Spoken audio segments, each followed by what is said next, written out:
আসসালামু আলাইকুম। সবাই কেমন আছেন? আশা করি আল্লাহর রহমতে অনেক ভালো আছেন। এই মুহূর্তে আপনাদের মাঝে একটা ভিডিও নিয়ে আসছি, সেটা হলো একটা 300 এম্পিয়ারের চার্জার, 48 ভোল্ট 300 এম্পিয়ারের একটা চার্জার। এটা হলো স্টিলের একটা চার্জার। যাই হোক, স্টিল হোক এলআই হোক, যত সম্ভব এটা এলআই। তো এগুলার চার্জারের দাম বেশি। দুইটা কাস্টমারের কিনা দেখেছিলাম আমি, উনিরা 3000 টাকা করে এই চার্জার কিনছিল। তো যাই হোক, এই চার্জারের কোয়ালিটি অনেক ভালো, 300 এম্পিয়ারের চার্জার যেহেতু। তো যাই হোক, এই চার্জার বিষয়ে কিছু কথা বলবো আমি। আশা করি ভিডিওটা ধৈর্য সহকারে দেখবেন। আর আজকে একটা কথা বলবো, সেটা হলো ভাই দেখেন, যারা আপনারা বোঝেন কাজ ভালো, আসলে ভিডিও তো দেখেন সবার কাছেই যায়, যে ভাইয়ের এই কাজ ভালো বোঝেন। যদি আবার কাজ ভালো নাও লাগে, আশা করি খারাপ ধরনের কোনো কমেন্ট করবেন না ভাই। আপনাদের যাদের ভালো লাগবে ভিডিও দেখবেন, আর যে ভাইদের ভালো লাগবে না, ভিডিও না দেখলেও তো আমার কিছু করার নাই ভাই। তো আমি তো কমেন্ট করতে বলেছি ভাই, যে ভাইদের ভিডিওগুলো ভালো লাগবে তারা কমেন্ট করলেই আলহামদুলিল্লাহ। যদি আপনার ভালো না লাগে, আপনি যদি কমেন্ট লাইক কিছুই না করেন, সাবস্ক্রাইবও না করেন, অথবা ভিডিও নাও দেখেন, তাও আফসোস নাই। কিন্তু অনুরোধ ভাই, ভিডিওগুলো দেখার পরে যদি খারাপভাবে কমেন্ট করেন, সেই ক্ষেত্রে অনেক কষ্ট লাগে ভাই। এত কষ্ট করে আমার যে ভাইয়েরাই ভিডিও বানাক, দেখেন আপনিও যদি ভিডিও বানান, সেই ক্ষেত্রে অনেক কষ্ট হয় ভাই। তো আশা করি কমেন্ট যারাই করেন ভাই, খারাপভাবে কমেন্ট করবেন না। তো এই চার্জারটা 300 এম্পিয়ারের, এটা হলো দুইটা সাইড করা। যারা বোঝেন আলহামদুলিল্লাহ, আর যারা না বোঝেন ভিডিওটা তাদের জন্যই। এই চার্জারটা হলো দুইটা সাইড করা আছে।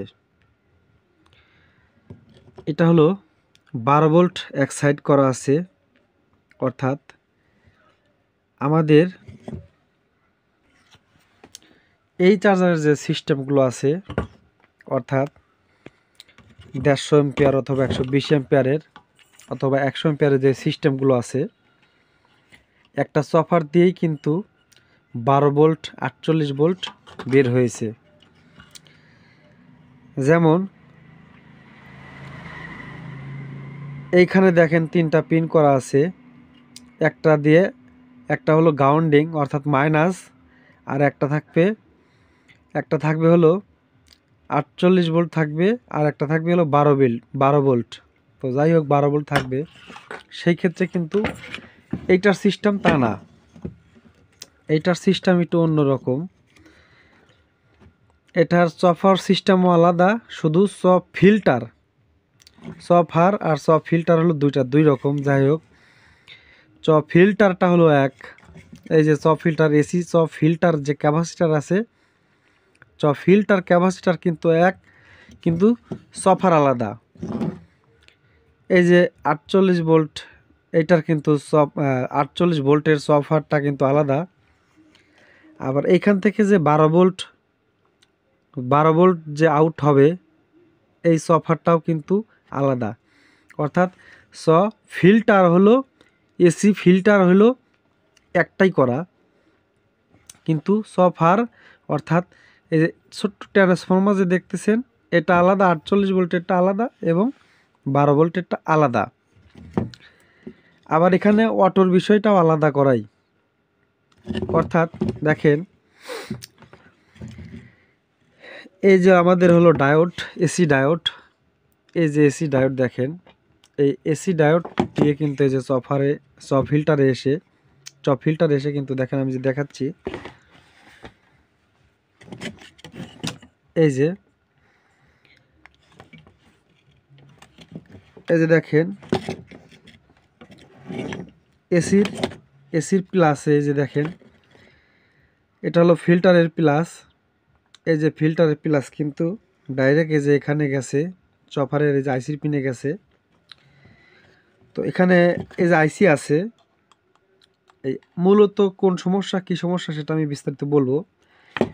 তো যাই হোক, এই যে চপার সাইডে কিন্তু এই যে ক্যাপাসিটারের প্লাস সংযোগ হয়েছে এবং ক্যাপাসিটার মাইনাস কিন্তু সংযোগ হয়েছে। কোনো ক্ষেত্রে যদি এই সফারটা তুলে ফেলে দেওয়া হয়, সেই ক্ষেত্রেও কিন্তু এখানে ডিসি সাইডের আলোটা জ্বলবে।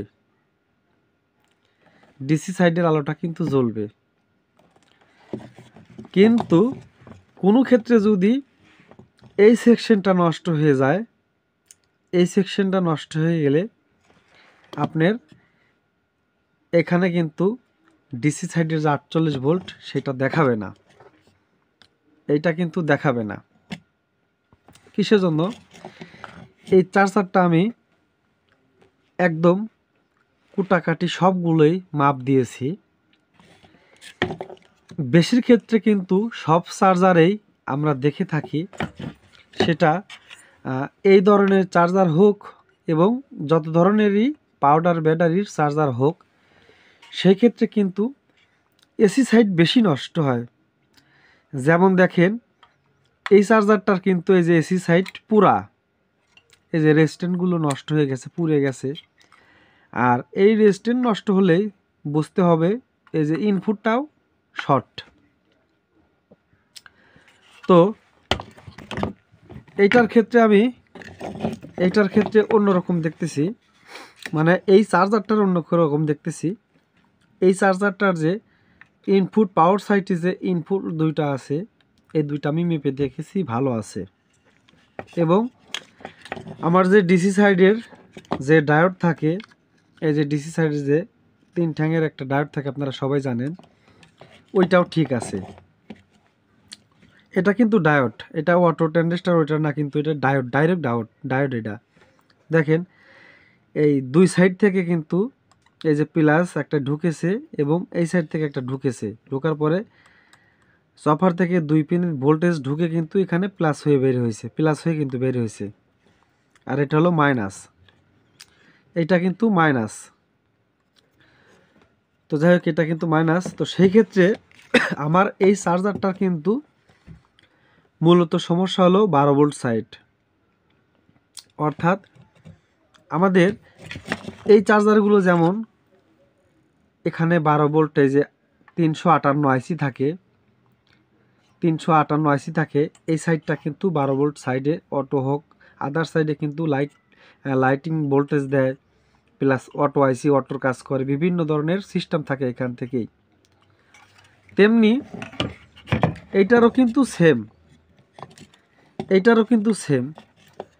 এইখানে সব ফিল্টার থেকে 2টা ভোল্টেজ ঢুকেছে, অর্থাৎ সব ফিল্টার থেকে কিন্তু এখানে 2টা পিন দিয়ে ভোল্টেজ ঢুকে এখানে 12 ভোল্ট সৃষ্টি হয়ে, অর্থাৎ 12 ভোল্ট তৈরি হয়ে কিন্তু এই যে 2টা কালেকশন দ্বারাই, ব্যারোবোর্ড দিয়ে 2টা কালেকশন দ্বারাই কিন্তু এই যে এখানে দেখেন আরও আদার সাইড।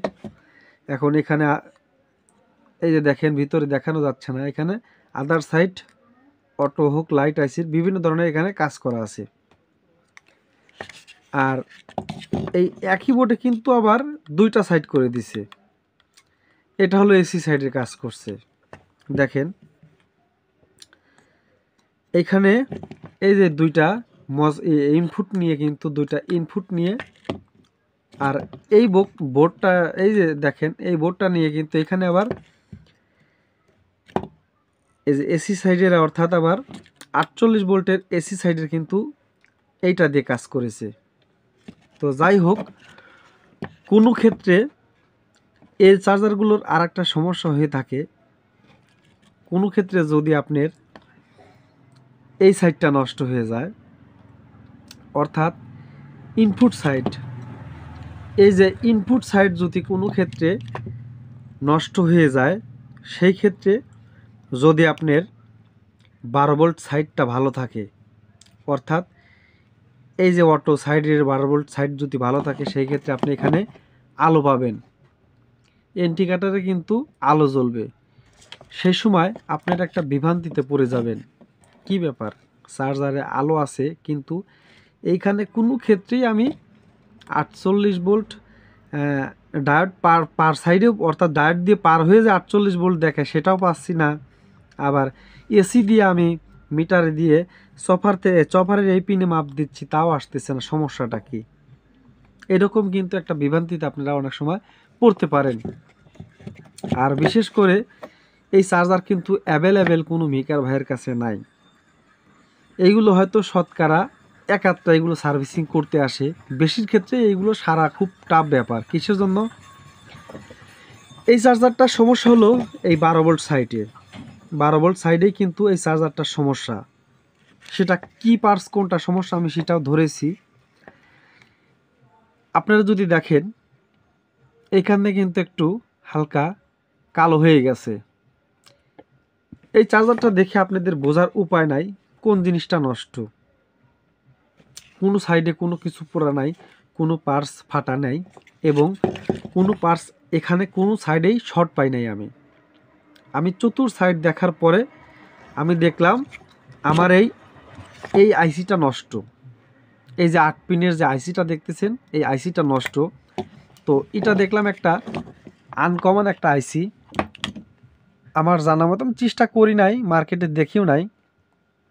তো আশা করি হয়তো এই আইসিটা এখনও মার্কেটে আসে নাই, যেহেতু এই চার্জারটা নতুন বাইরে হয়েছে, সেক্ষেত্রে এগুলো অ্যাভেলেবেল এখনও মেকারদের হাতে পড়ে নাই।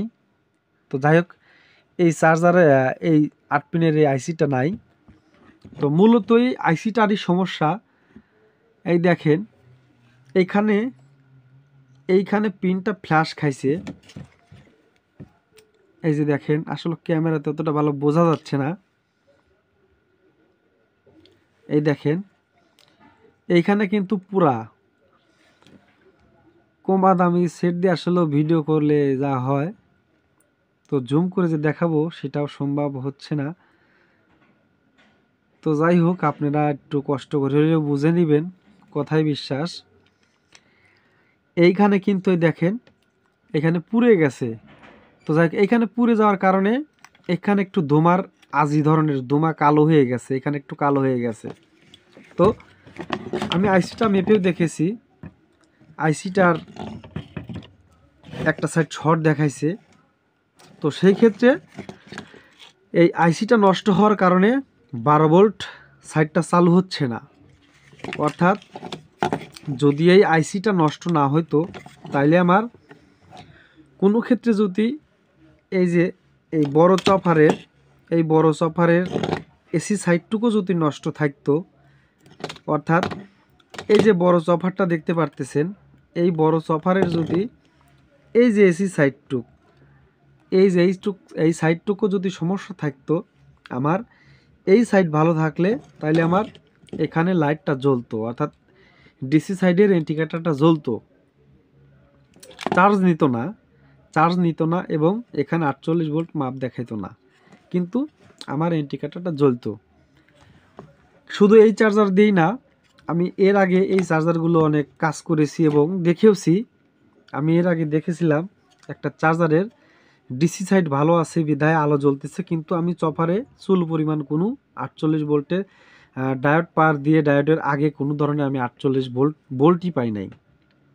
আবার আমি চপার খুলে ফেলেও দেখছি, চপার খোলার পরেও আমার ইন্ডিকেটর আলো ঠিক ছিল। তো যাই হোক, চতুর সাইড দেখেই আমি বুঝলাম এই সাইডের চার্জারের সাইড কিন্তু আলাদা আলাদা করা।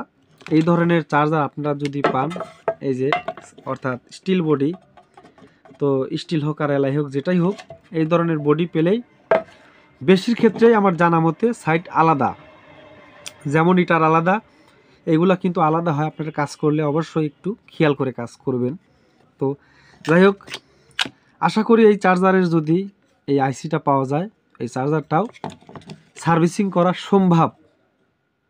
তো সেই ক্ষেত্রে দেখা গেল কোম্পানি আমার মনে হয় না এই আইসিটা বানাইছে। যেমন মার্কেটে কিন্তু এই চার্জারের অধিকাংশ জিনিসই পাওয়া যায়, যেমন এই ডায়োডও মার্কেটে পাওয়া যায়। আসলে এগুলো মার্কেটিং প্রয়োজন পড়ে না, এগুলো কিন্তু প্রতিটা মিকার ভাইদের কাছে অ্যাভেলেবেল থাকে। তো এইটা কিন্তু অ্যাভেলেবেল পাওয়া যায়, ডায়োড পাওয়া যায়, এই যে ডায়োডগুলো পাওয়া যায়, আবার এই ইনপুটগুলোও পাওয়া যায়। আসলে টেকসই হয় না, এটা হলো সমস্যা। 358 পাওয়া যায়, প্লাস 3842, 3862, 3865, আদার সাইডে এগুলো কিন্তু সব পার্টসই পাওয়া যায়। তো যেহেতু এই চার্জারটা হলো নতুন, আশা করি এগুলার পার্টস যেমন আপনার এই যে আইসিটা 8 পিনের, এই আইসিটা আমার মনে হয় না মার্কেটে আছে। তো যাই হোক, আপনারা অবশ্যই কাজগুলো যখনই করবেন একটু চোখ কান খোলা রেখে সুন্দরভাবে দেখে বুঝে শুনে কাজ করবেন। এবং যখনই এই চার্জারগুলো রানিং চার্জার, অনেক সময় দেখা গেল আলো থাকে, রানিং চার্জার এগুলো কিন্তু অনেক সময় আলো থাকে, আলো থাকার ক্ষেত্রে কোনো ক্ষেত্রে যদি একটু শর্টমট হয়ে যাওয়ার কারণে চার্জার ডেড হয়ে যায়, সেক্ষেত্রে আপনাদের কিন্তু অনেক জবাবদিহি কাস্টমারের কাছে করতে হবে। আশা করি এই ধরনের চার্জার আপনারা যখনই খুলবেন তখনই বলে নেবেন, ভাই চার্জার কাজ করা অবস্থায় যদি কোনো সময় ডেড হয়ে যায় সেক্ষেত্রে কিন্তু আমার কোনো দায়বহন নাই। এই চার্জার আপনি একটা জরিমানা দিতে হলে কিন্তু আপনার 3000 টাকা গুনতে হবে। আর এই চার্জার যদি কোনো ক্ষেত্রে কাজ করার সময় যদি আপনার কাছে ডেটও হয়ে যায়, প্রতিটা মিকারের কাছেই কিন্তু এগুলো সার্কিট অ্যাভেলেবেল থাকে। আপনি একটা চার্জারের বদলে অথবা একটা সার্কিটের বদলে আর একটা সার্কিট ভরে দিয়ে চার্জারটা কিন্তু রানিং করে দিতে পারবেন। সেই ক্ষেত্রে এই ধরনের চার্জার যে ভাইয়েরাই কাজ করবেন, আশা করি বলে নেবেন, ভাই কোনো কাজের ক্ষেত্রে যদি চার্জার ডেট হয়ে যায় আমি কিন্তু এটার দায়বহন নিতে পারবো না। কিসের জন্য? যে যত বড় পাকনা টেকনিশিয়ানই হোক, এমন কোনো মিকার বলতে পারবে না আমার হাতে অন্যায় হয় নাই। যে মিকার বলবে আমার হাতে কোনোদিন অন্যায় হয় নাই, আশা করি সে কোনোদিন মিকারের কাজই করে নাই, আমি ভাবি এটা। তো যাই হোক, তো যে কমেন্টই করেন ভাই, অনুরোধ, আশা করি যদি কমেন্ট করেন একটু ভালোভাবে করেন, আর না হলে আশা করি আজেবাজে কোনো কমেন্ট করবেন না। আর আমি প্রতিটা ভিডিওর শেষেই চেষ্টা করি সবার কাছ থেকে মাপ চাওয়ার। দেখেন ভাই, একভাবে কথা বলতে গেলে হয়তো কথার ভুল হয় স্বাভাবিক ভাই, কথার ভুল হওয়া স্বাভাবিক। আমার কথার মাঝে কাজের মাঝে অবশ্যই ভুল থাকতে পারে, আর মানুষেরই ভুল হয়। যদি কথা কাজের মাঝে ভুল হয় অবশ্যই ভাই ক্ষমার দৃষ্টিতে দেখবেন এবং আমাকে কমেন্ট করে জানায় দিবেন।